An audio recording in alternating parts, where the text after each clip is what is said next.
Hey everybody, this is MeshWeaver. Uh, so yeah, I thought I'd do instead of a standard post, I'd do a video log post thing. So yeah, so this is the 2011 Golf 3-door. That's the two side doors and the back hatch. Now, there's actually, let me just bring that up. I forgot to bring that up. Cars, VW, reference. There we go. So I got a post, if I just bring up that thread, by Tyrant Monkey, who is basically the resident car expert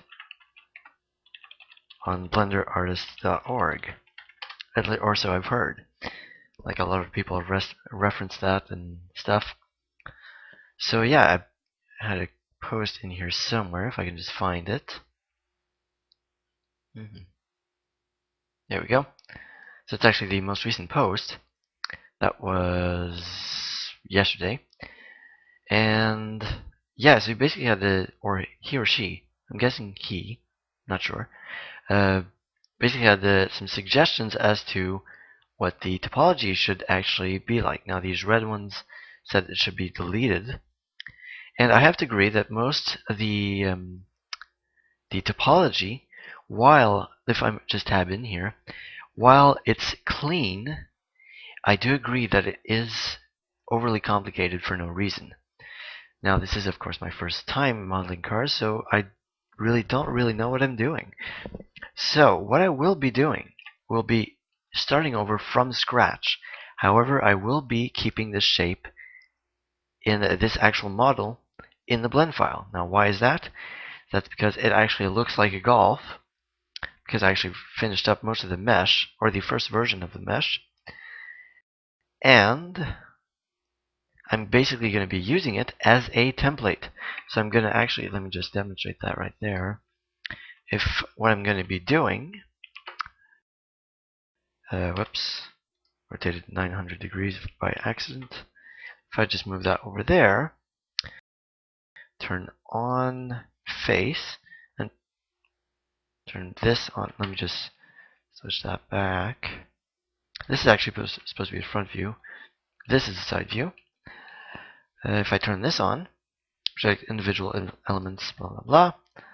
So if I actually move this, it sticks to the actual surface of the car.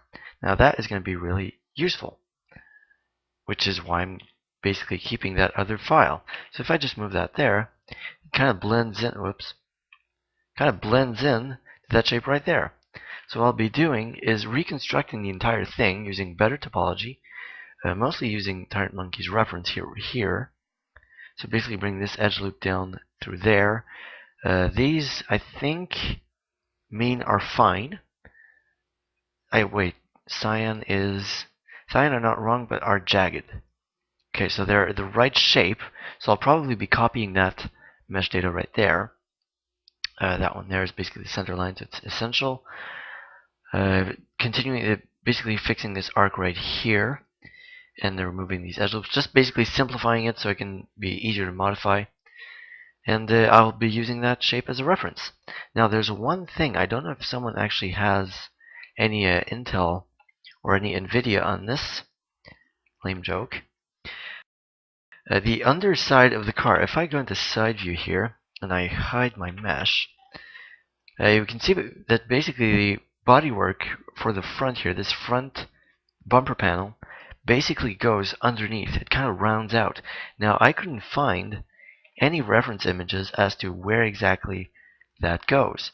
Because, I mean, who would take a picture of the bottom side of that bumper piece? It's just a boring shot, basically. So, yeah, I've basically just, let me just unhide all that. I've basically, come on. I basically just extended it underneath, just so it looks kind of like one piece. And I'm guessing that's actually the shape it has. Yes, that's basically under there. If someone has actually any reference as to what that looks like, I'd love to see a picture, because seriously, I couldn't find any. I actually had trouble finding these pictures here, these reference images, if I just go into my folder. This is actually from a site I found. I think I linked it up there, but let me just find it again. I think I put it in. There it is. So it's thecarconnection.com. Now they basically have a lot of cars, not necessarily every single one. They've reviewed a lot of them, like you say, the 2011 Ford Mustang, or the Camaro, or the Sonata, or whatever. And you have the gallery. Now if I go into the gallery, come on, I see all 477 photos. Might be a bit slow, even with Chrome. Now most of the time you have these great reference images like this. Now personally, I find these rather excellent. No, not that one, this one. There we go. Now it's fairly nice. There's not a lot of proportional perspective distortion. There is a bit, but when I think I remember something, Jonathan Williamson saying something about that in his modeling a Porsche 911 GT3 RS series. Yes, I remember the full name. About reference pictures and not necessarily blueprints never being 100% accurate. Now, I do agree with that, because if you did want to basically remove all perspective distortion, you have to take it from really far back and zoom in. Let me actually find one that's nice. Usually a lot of them, but for some reason there's a lot of not so interesting ones here. That one is fairly good. I actually prefer the gray one. No, not that one, this one. Yeah, so that one kind of looks weird. Is that the same one? Yeah, it's the same car, okay. GT model. Yeah, so they have pretty much some pretty good reference images. There's the other place mentioned in that thread, if I go back. Now, that place was very interesting, but I find it a bit hard to kind of sift through. Let me just switch over here. Where am I? Works in progress. Where's the Golf? There it is. So yeah, DDD had this other site, which was the something or other, I can't remember. Let me just check that. Blueprints. Where to find the blueprints is theblueprints.com or smcars.net. And D. Larry actually had the same one. Blueprints. The problem is they're fairly large and they don't really have that many specific ones. Like I was searching for some specific ones, not the 911 Turbo, because I know every single place will have the 911s. But I was looking for the 2011 Golf model. And this is frozen. Okay, so it's not working. So that actually has crashed. Just search here. Golf. No, I don't want to. Okay, forget it.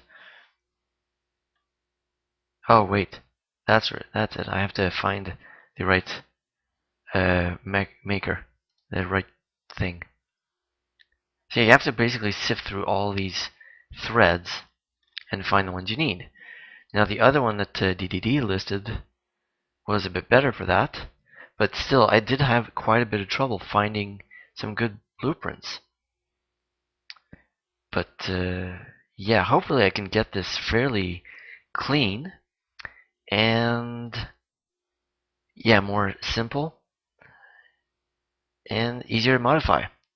Now I have to admit, watching Top Gear or Doctor Who while trying to do this is not the most optimal solution for productivity, but it's fun to watch. So yeah, I'm actually going to be starting the new topology onto this. I'm going to be basically projecting onto, and let's see how that goes. I'm probably going to start by outlining these shapes here first, instead of basically doing this and piecing it together as I go, which was a mistake. But yeah, that's basically it. So I'll see you in another update sometime soon.